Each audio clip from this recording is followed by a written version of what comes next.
Hi, I'm Wayne. And I'm Jen Dahl. And we're gonna just check out the components of the Halo Trainer Plus. So when you get the Halo Trainer Plus out of the box, you're gonna see that there are 4 components.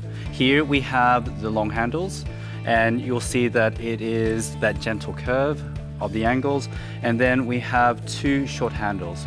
So the setup of the Halo Framer, because it's a modular system, you can actually have 2 configurations, but let's check out the standard configuration.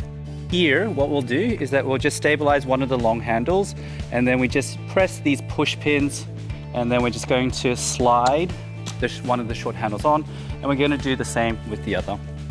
So pretty easy. Okay, we've designed this so that it has a really easy installation. Now, what we'll do is we'll just place the other one on. Here, we're gonna have the long handles so that the angle actually points out.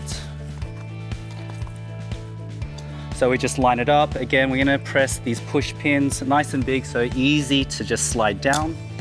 And here in the standard configuration, what we see are that the long handles, when it's pointing out, we have a really stable base.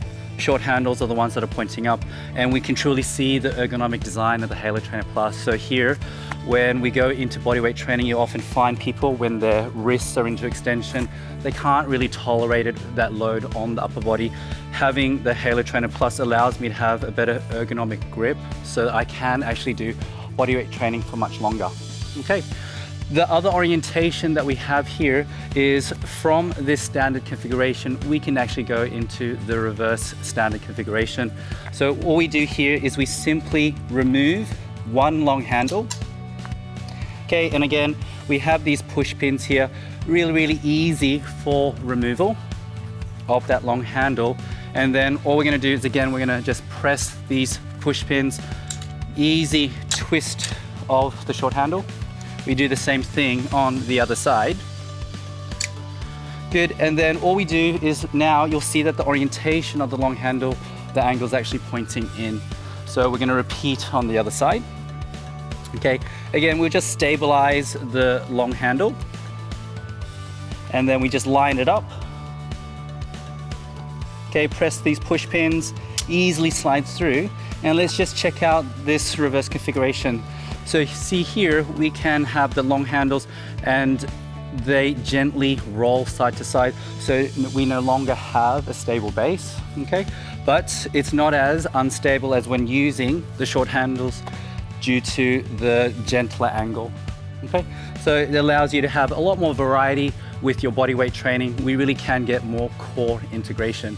Now remember, we do have 2 different weights of Halo Trainers. We have the Halo Trainer Plus, and then we also have the Halo Trainer Plus 4, and we can create modular systems where we can do asymmetrical loading onto the Halo Trainer, and that's gonna make it even harder for motor control, and we're gonna really enhance core integrated bodyweight training.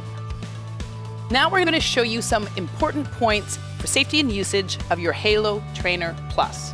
First off, we want to do a ball safety check. So we want to make sure that we're using the correct size ball when the stability ball is holstered in the Halo Trainer Plus frame, okay? So we want to push it in and make sure that there is a lot of contact between the frame and the ball. And once we found that position, we want to make sure that there is no movement of the combination of the 2.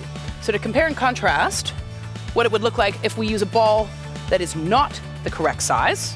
Thanks, Wayne.